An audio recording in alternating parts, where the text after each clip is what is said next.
Can you hear me? Can you hear me?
Wrong.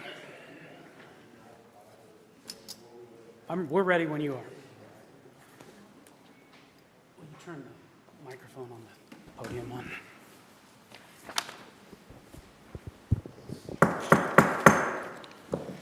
Good evening, ladies and gentlemen, and welcome to our Tuesday, August 2nd, 2022 Clay County Planning and Zoning meeting. Have a few housekeeping rules, please. Tonight we will hear 4 cases. We will begin with a report from the Planning and Zoning staff that will summarize each case prior to any discussion the board members may have. We will then ask the applicant to step up to the podium to ask or answer any questions and present support of their application. We ask the applicant to begin by stating the name and address for the record, as these meetings are recorded. We will then ask for any public participation that may support the case being heard, and then anyone that may oppose the case being heard. Again, asking any participant to begin by stating their name and address. And please remember the topic of discussion needs to remain pertinent to the case being heard. The purpose of the Planning and Zoning Board is to hear the cases and make recommendations to the Clay County Commission. The Commission will review and decide the cases heard tonight on September 7th, 2022 at 3 p.m. in this room. And could we begin with tonight with a roll call of attendance? Yes, Chairman. Terry Griffin. Present. David Rodas. Present. Mike Brinkley. Present. Brad Scarlett. Present. Marvin Davis. Chairman Tom Decker. Present. Would call for a motion to approve the minutes of our meeting from July 5th as presented. Move to approve. Very well. Do we have a second? Second. Very well. Do we have a roll call vote? Mike Brinkley. Approved. Brad Scarlett. Approved. Terry Griffin. Approved. David Rodas. Approved. Chairman Tom Decker. Approved. Motion carries. The first case we will hear tonight is case number August 22-145RZ/P. And could we have a staff report, please? Chairman, I'd like to add the staff report to the official record. So be it. All right, so for our first case, it's a rezoning and preliminary. The proposed subdivision is named Lake Ridge Meadows. So currently, the property sits as 2 parcels. That is a total of nearly 89 acres and that are unplatted, and it's currently zoned agricultural. The applicant is proposing a 5-lot subdivision that ranges from 14 to 20 plus acres. Lot 1, as you can see on the PowerPoint up here, has a pipeline easement going through it. Typically, with a subdivision of 5 lots like this, the LDC requires an interior street to serve these properties unless the highway department grants an exemption. In this case, the highway department has granted the exemption, and that's something I'll cover a little bit further in this PowerPoint. Lots 2 and 5 will remain zoned ag and does not require an agricultural land preservation because they're over the 20-acre minimum. This property falls under the natural resources tier of the 2008 comprehensive plan. The intent is to support continued agricultural uses in areas beyond near and long-term urban services extensions. The residential uses within the natural resources tier allows for rural density of 1 dwelling unit per 20 plus acres or a subdivision of 5 plus acre lots, provided a percentage of the land is preserved, in this case, in agricultural land preservation. This is going to be the surrounding area. You can kind of see up here, that's going to be the Smithville Lake. We can kind of see on our zoning layer over here some of the other development that's happened in this area.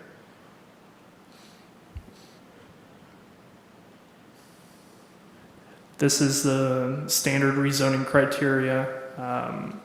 Staff believes that this is something the applicant has shown that they meet based off the information that's been given to us. The process with something like this consists of publishing this in the Courier Tribune. We sent 30 property owners within 1,000 feet certified letters, posted a rezoning sign as well. Let's see. The outside agency review on this, kind of what I alluded to earlier. We reach out to multiple outside agencies, and that includes the highway department. They have stated because no interior street is being required, that they will require the developer to chip seal from Quinn Road to the west property line on northeast 168th per highway requirements, or pay the $50,000 to highway for future resurfacing. Clay County Health Department gave preliminary and final approval, and Smithville Area Fire Protection Services property. The staff is recommending approval with the following conditions, which include changes to recording, copies of the plat, and that the road improvements shall be paid in full or completed before the recording of the final plat as determined / approved by the highway administrator. And Chairman, I want to just discuss the changes to the recording copy of the plat. If I go back here, you probably won't be able to see it real well, but basically the surveyor does not show any right-of-way either on Quinn Road or 168th on the plat that you all have in front of you. So anytime we plat a property that abuts a county road, there's a strip of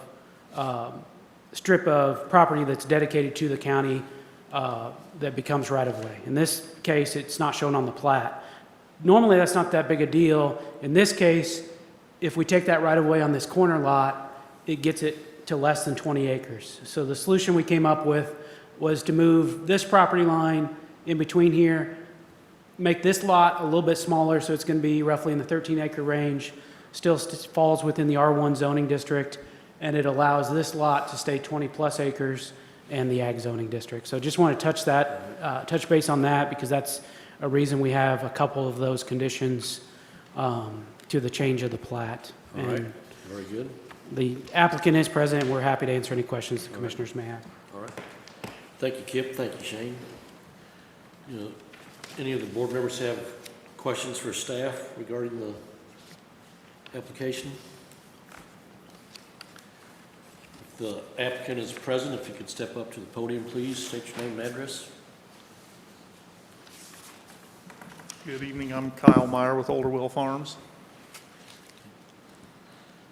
And do you understand the staff's report? And do you have anything additional you'd like to present to support your application? No, I do understand everything. I've had several conversations with both Shane and Kip.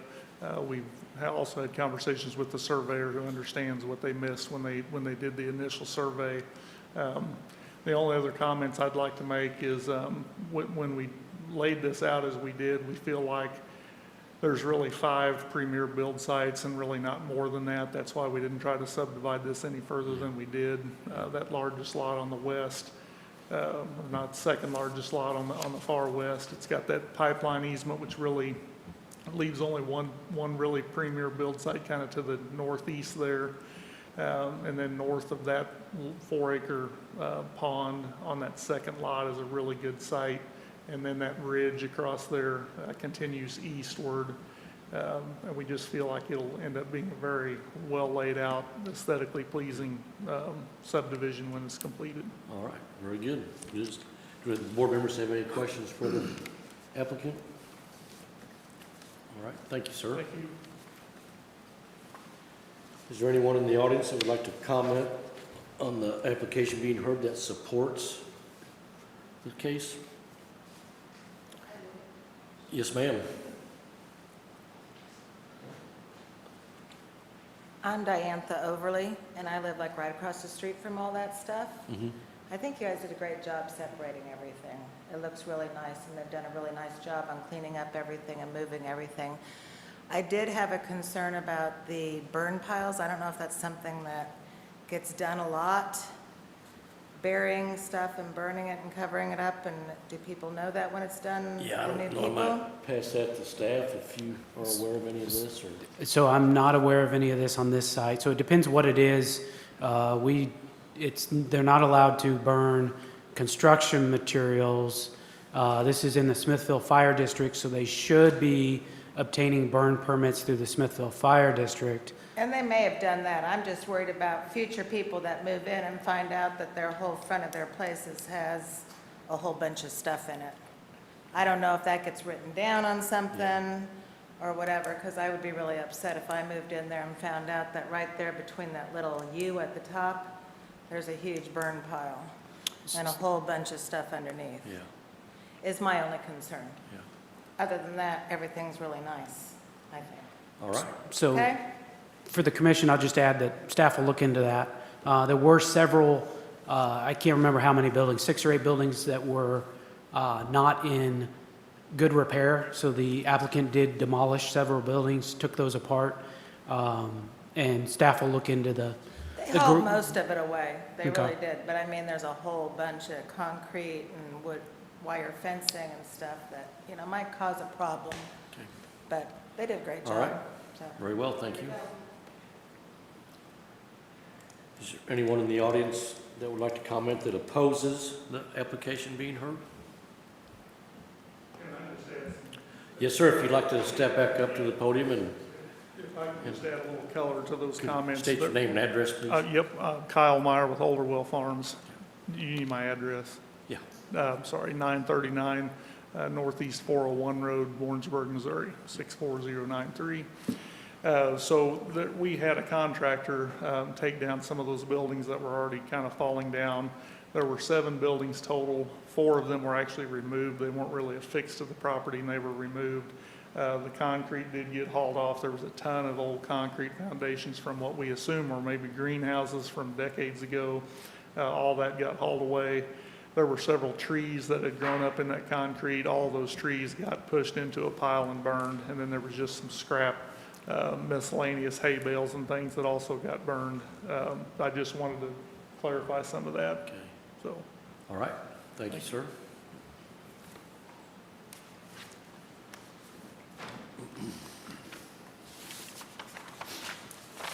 If there's no further discussion, I would call for a motion to approve the rezoning of Lake Ridge Meadows.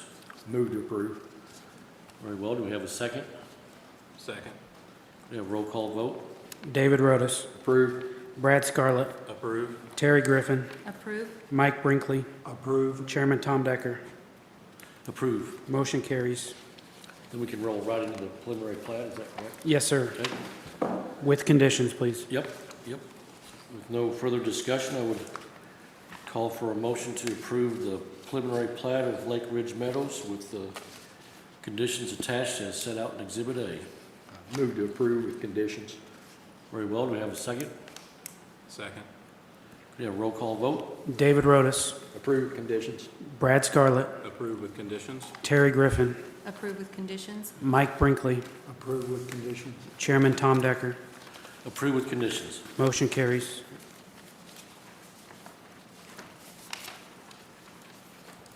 The second case we'll hear this evening is case number August 22-146F. And could we have a staff report, please? Chairman, I'd like to add the staff report to the official record. So be it. All right, so this is for the final plat of Lake Ridge Meadows. Staff believes that the final plat is compliant with the approved preliminary plat and that it meets section 151-3.6D of the 2011 Land Development Code. Staff recommends approval with the two conditions, and staff would be happy to answer any questions the commissioners might have, and the applicant is also present. All right, thank you, Shane. Do any board members have questions for staff for the application being heard?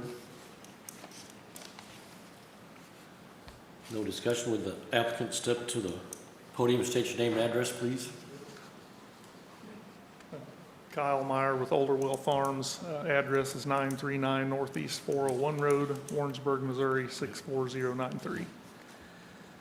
And Kyle, do you understand the staff's report, or do you have anything else you'd like to present to support your application? Nope, I think I understand everything completely and very appreciative of both Shane and Kip and their help through this process. All right, very well. Do any of the board members have questions for the applicant?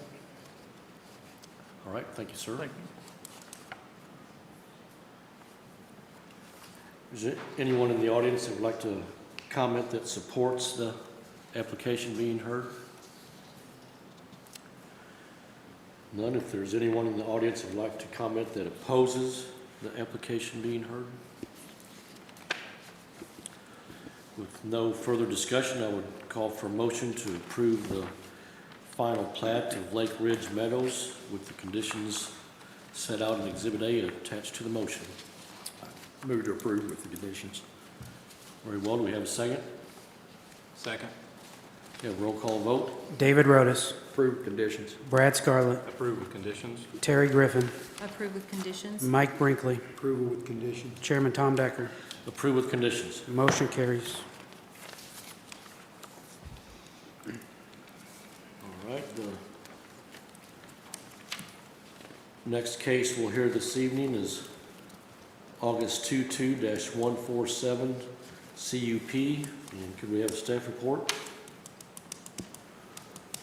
Chairman, I'd like to add the staff report to the official record. So be it.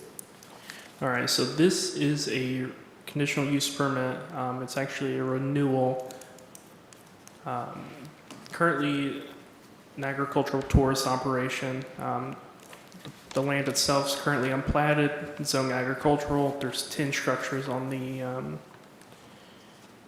the existing subject property. This property falls under the rural low density tier. The city limits of Liberty are within a mile. The conditional use, again, like I said, this conditional use permit is a renewal. The conditional use permit was first approved back in August of 2004, then again in August of 2009, and then this was last approved in May of 2017.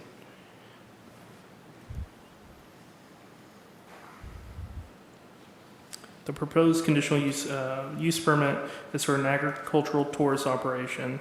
The nature of this business is for tourism and education based on agriculture. They will be open from Labor Day weekend through October 31st. The hours will be from 10 a.m. to 7 p.m.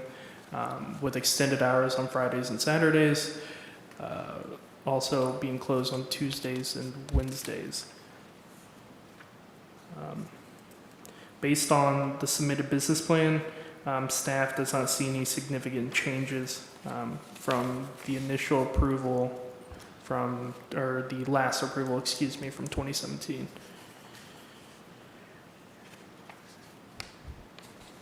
This property is within the rural low density tier, is located within a mile of the city of Liberty. And the intent of the rural low density tier is to accommodate low density rural uses in areas located beyond anticipated city annexation areas. Non-residential uses within the rural low density tier include farm service related and recreational. This is kind of show you what the surrounding area looks like. This one on the left is obviously aerial. It's a little bit closer zoomed in. This one's pretty far out. Kind of shows you that this is a very rural area and that something like this would match within this zoning.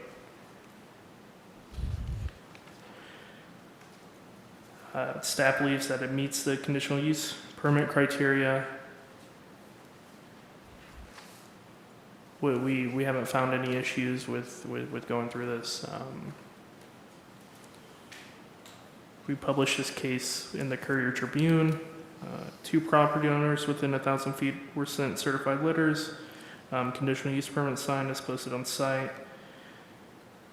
Staff, again, we reach out to multiple outside agencies for comments. Clay County Highway Department stated that 2 commercial driveway permits will need to be purchased before the conditional use permit is approved, and any non-permitted entrances to parking areas should be permanently removed.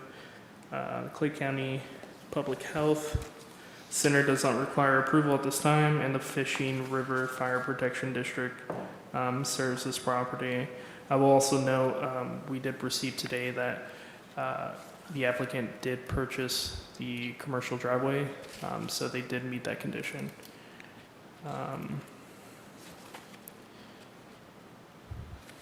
Staff is recommending approval with 12 conditions. Some of them are listed here. We decided to go with a 10-year time limit on it. Previously, I believe there have been 5 years. The recent one from 2017 was a 5-year because they were doing alcohol sales on the property.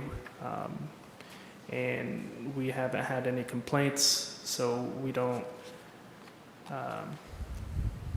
have any issue extending that time frame on them. So,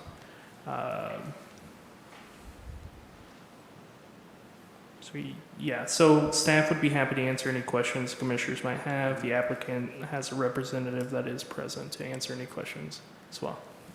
All right, very well, thank you, Shane. Do any of the board members have questions for staff regarding the application being heard? No discussion with the applicant. Please step up to the podium, state your name and address. My name is Lily Fitzpatrick. My address is 1208 Northwest 134th Street, Smithville, Missouri, 64089. Ms. Fitzpatrick, do you understand the staff's report, and do you have anything to add that you'd like to present supports your case? I do not. We are an agritourism business. We were started in 1990, so this will be our 32nd year. We skipped a year with the flood. I've grown up there. I've done it my whole life. I've been on the farm since I could walk. I'm Carolyn's daughter. So it's a farm business. It's what we do for a living. It is a renewal, and we do feel like we have given the county everything that they, have needed for this. Very well. Do any of the board members have questions for the applicant? All right, thank you. Thank you. Yep. Is there anyone in the audience that would like to comment that supports the application being heard? Is there anyone in the audience that would like to comment that opposes the application being heard?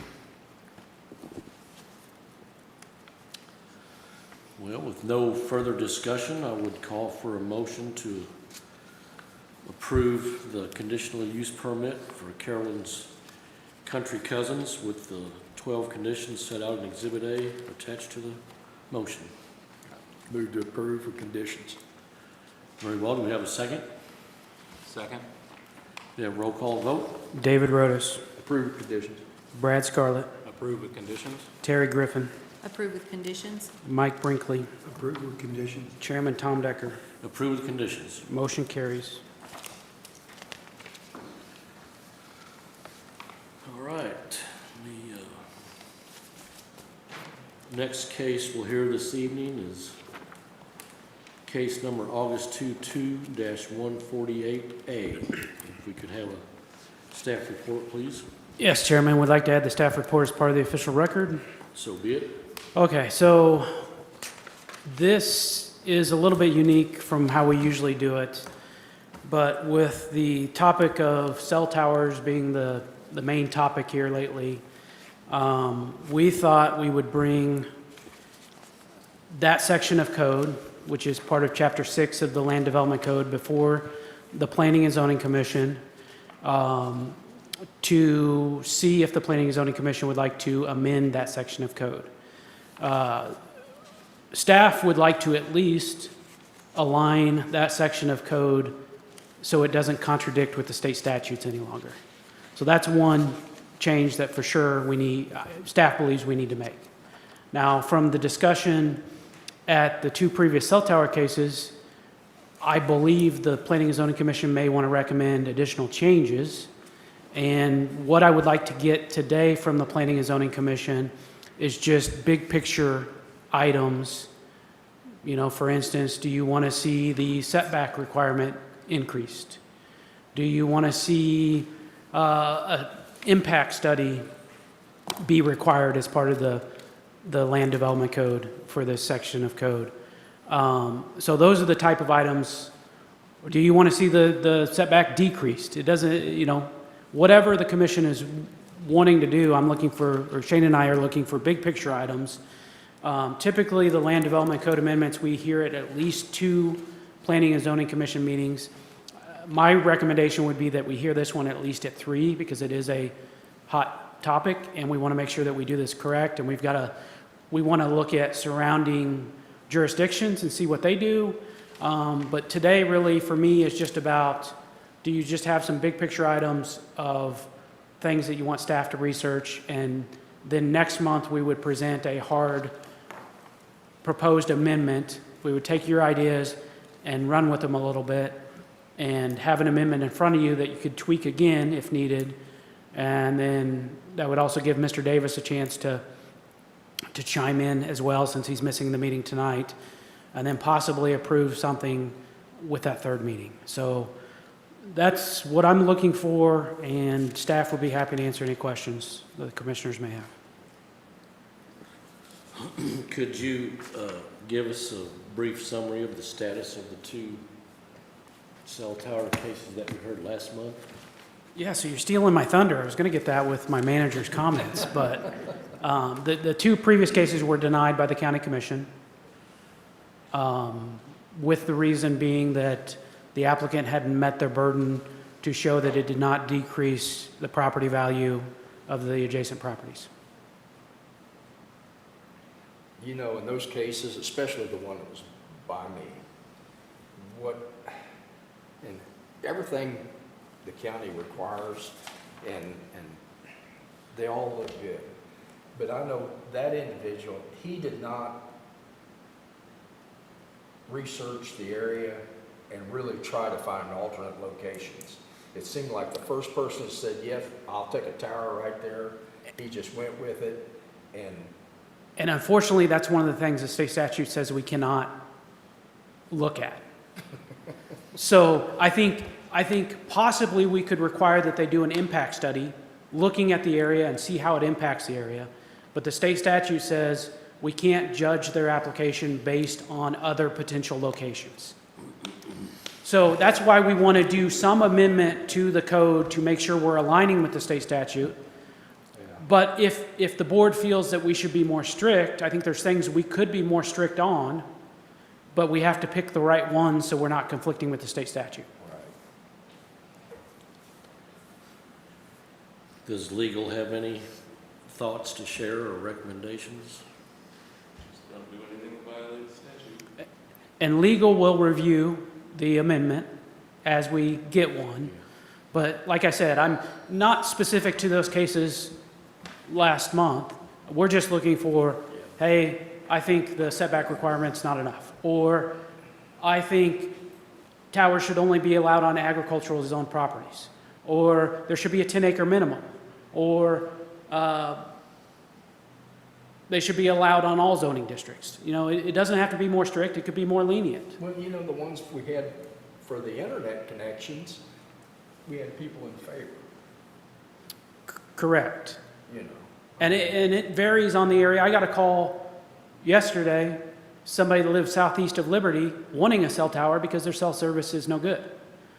Because that area is underserved for cell tower and internet. Literally, the next day, after we denied that, I broke down in the bottom on Somerset Road, and I had to walk about 200 yards to be able to get cell service, ironically. It wasn't a half mile They won't sell from service that just go on back to there. work. Yeah. We have that problem on 92 highway. I mean, The deal there, that guy, that's the problem. They need to do more due diligence. I mean, there was places he could have found. So I think the impact study may be a way to address that, so we at If least do If that. that's the way to go about, you know, force them to do a little more work. Well, So we will have to, there's only certain types of impact we would consider. correct, and we'll have to look at what other jurisdictions require. So I may come back to you next month and say, we looked at this impact study, here's why we can or can't do it, and make a recommendation based on that. So that's one item we'll look at, and that's a great suggestion. Are there other members that have other ideas? You mentioned something about only agriculturally zoned land. So, Can you expand on that? yeah, so I hesitate for that one because there's 1 acre parcels that are zoned agricultural still. So my preference would be, I would prefer that if you want to go that route, you do a acreage minimum rather than zoning. An acreage minimum may increase the setback, but if we go zoning, it's just such a hodgepodge of lot sizes for even ag zoning. You know, our ag zoning minimum right now is 20 acres, which sounds great, but at one point, when we adopted zoning, everything was zoned ag. So there's multiple 1 to 3 acre lots that are zoned ag. But it would be possible to say zoned agricultural, 20-plus acres, things like that. Does that get around the requirements of the state? I think that's something we could look at. So if that's the will of the commission, we'll look at that. Right now, let me tell you which zoning districts that commercial towers are allowed in. So commercial towers are allowed with a conditional use permit in ag R1, which is right now 10 to less than 20 acres, R5, which is our current standard is 5 up to 10, and RU, which can be a very small lot. And then it's also allowed with a conditional use permit in C3, I1, and I2, which is industrial zoning. So I think we could research adding a acreage minimum or reducing the zonings that a commercial tower is allowed in. There's very few RU zone properties in the county, but those are generally less than 5 acres. What's the RU? Less than 5 acres? It's less than 5 acres, and there's like, let me get there, there's several different Oh, yeah. classes of RU zoning. Yeah, So 10, 25, so it can be 40, as, 80. RU9 is as low as 0.23 acres, and then it goes up to 4.99 acres. Well, I thought if we, I'm just gonna talk out loud, if we increased the setback, if this would pass legal, if we did it 3 times the height of the tower. So the last 2 or the last 4 or 5 towers we had are 155-foot monopoles. So they'd have to be 465 feet from the property line. And if the setback for a residential house is 50 feet from a property line, the very closest a 155-foot monopole could be to a house is 515 feet.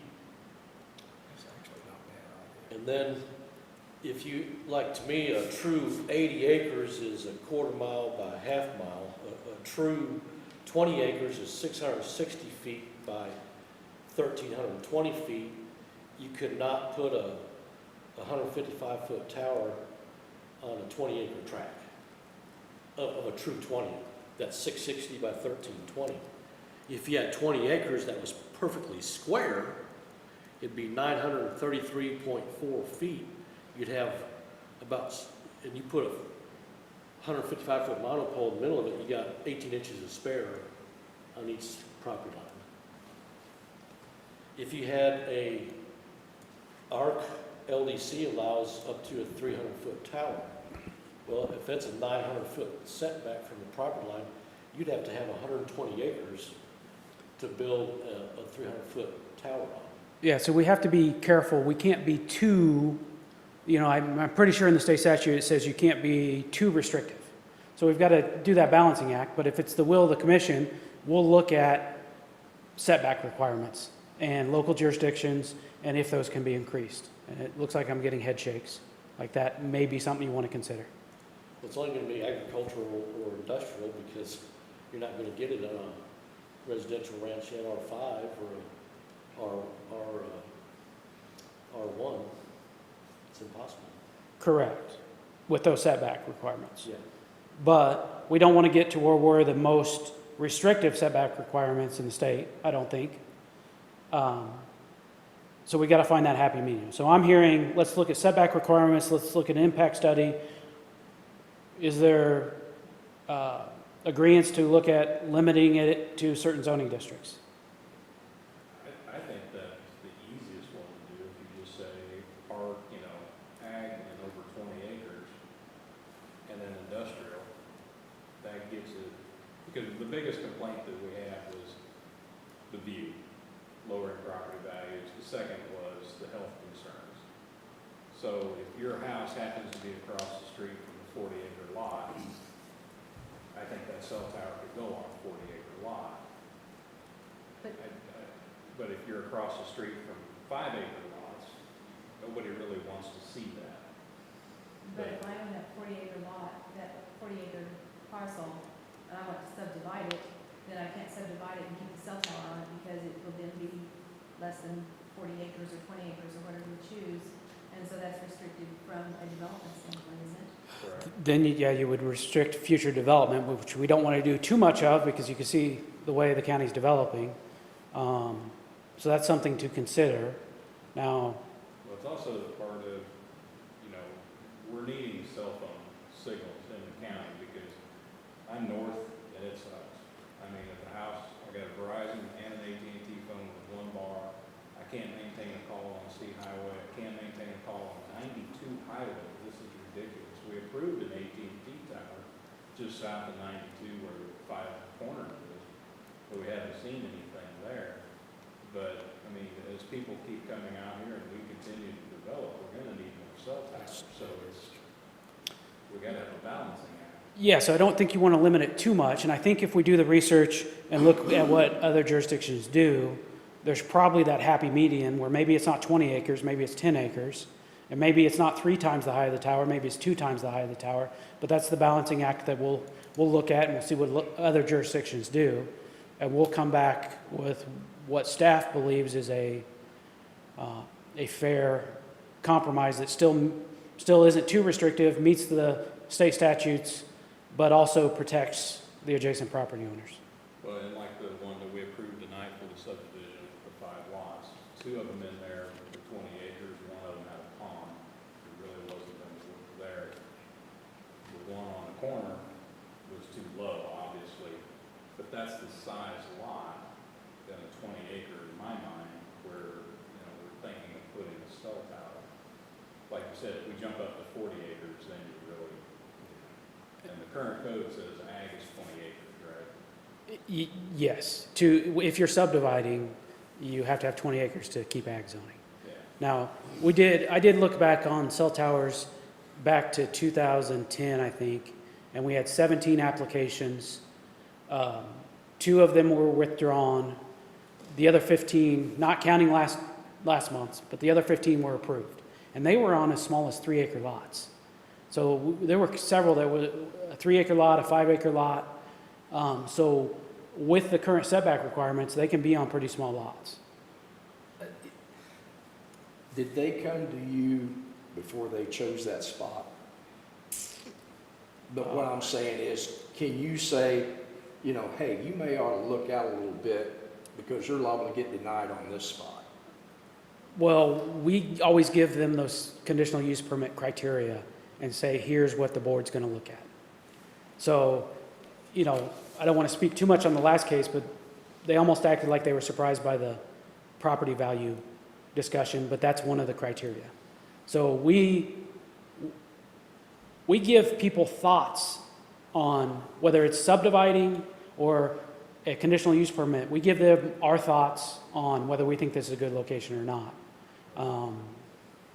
I don't know that I should speak to those cases particularly, but generally speaking, for cell towers, staff would want to see it on a larger acreage than those last 2 applications. Well, paragraph 10 of the current cell phone tower verbiage reads, proof must be presented to the county that there are no other suitable sites within a 1-mile radius of the proposed tower site. Which contradicts with the state statute. That's something we need to change. Statute was passed after the code, Yeah. so it needs to be updated, because that's not something we would consider anymore. And that's what we want to clean up. If we, Terry brought up a good point, that if we have these 2 times or 3 times the height of the tower, that it could discourage future growth because of the setbacks. But what if our 1 time, 2 time, 3 times the tower height setbacks were for existing residential properties? And if a developer wants to come in and do the minimum 100% of the tower height setback, then these people are buying a house or a lot that with a cell tower that's already there. Yeah, that's a good point. We're- And there always is the option to get a variance to that height or that setback requirement, so it doesn't totally close the door. But if we wrote the new code that it's for existing, the setbacks on existing properties and future developments would be required to have the 1-time height setback. So we could consider that. That's a good suggestion. So I would need to think about that one and see how exactly we would handle that and word that, but that's a good suggestion. Have we heard any, like Cass County or Platte County or? No, that's what we'll look at. So honestly, we didn't do a whole lot of research. We just wanted to get initial thoughts tonight, and then we'll take what we discussed tonight and we'll look at Platte, Clay, Clinton. We'll look at the cities. I always like looking at Jackson County as well. I don't try to look too much on the Kansas side.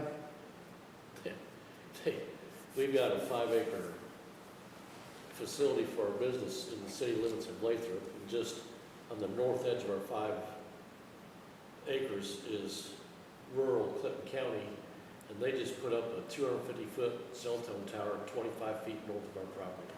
Well, you make me feel better about ours, So so thank you. I don't have a problem with cell towers, obviously. How's your service? But they're fighting with the electrical company, fighting with Ameren to get power run back there. So unless somebody has something else, I don't want to, discourage the discussion, but I think staff has enough to move forward, and we will work on some recommendations. We'll work on cleaning up the code where it contradicts with the state statutes, and we'll have an updated staff report for you next month. And so my recommendation, I guess I didn't give a recommendation, but our recommendation is to continue this case to the September meeting. At Prairie Field, that Bob Sanders is doing there on north of 112th Street, in their cell tower right in the center of that property, east-west on the north side of 112. Yes, it's on the north side, northeast corner, or southeast corner of that property. If a cell phone provider came in today wanting to put a tower there, the neighbors would flip out. The neighbors would flip out. But they can't build houses fast enough. No, they're going in pretty quick, but they know that cell tower's there, and I'll be honest, I do inspections out there almost every day. I don't notice the cell tower so much.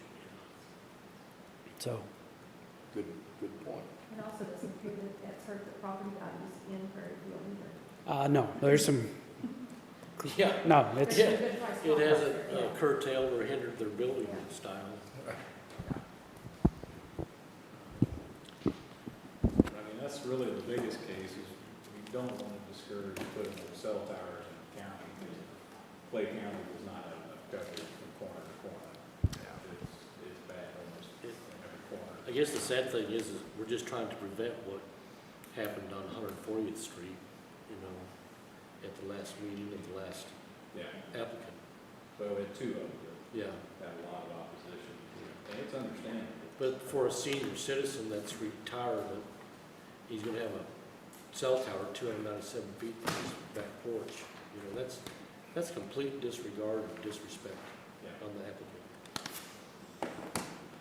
about like having billboard there. Do the staff have anything else they want to add, or? no, sir. I think we have enough to move forward. Okay. Well, I would call for a motion to adjourn the meeting. Oh, let's make a motion. Can we continue the case first? I'm sorry. And then I've got a big important announcement, Tom, that I need to give too, so don't adjourn yet. Okay. I would call for a motion to table the amendment discussion for the LDC to our September 6th, 2022 meeting. Move to table. Very well, do you have a second? Second. We have a roll call vote.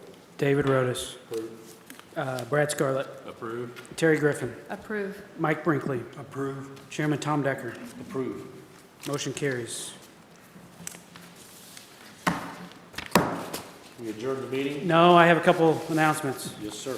So the cases from last month, the typical subdivisions, which included Rex's Place, Crockett Addition, Northbrook, and the Land Development Code Amendment, which was the one for the home occupations, those were all approved.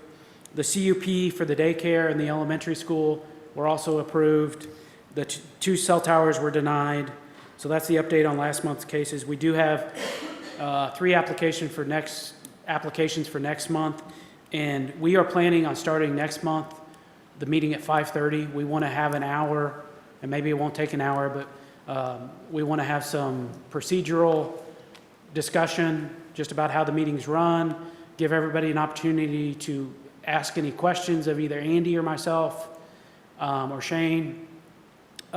It's good to do. I'd like to do this maybe once a year, just because sometimes some odd situations come up. So it's not mandatory, but if you're able to join us at 5:30, we are public noticing it to start at 5:30, but we won't start our cases until 6:30. So if we don't fill that whole time, we'll recess and then start the cases at 6:30. So if you've ever wondered about recusing, or we'll talk about the criteria and reasons for denial, reasons for approval, things like that. If there's a topic you want us to hit, reach out to me before the meeting. And that's my update. All right, sounds good to me. I think it'd be good to get together and to see if we can't do a better job at what we're doing. I might even bring cookies. We'll see. Can we adjourn? Yes, please. Meeting adjourned.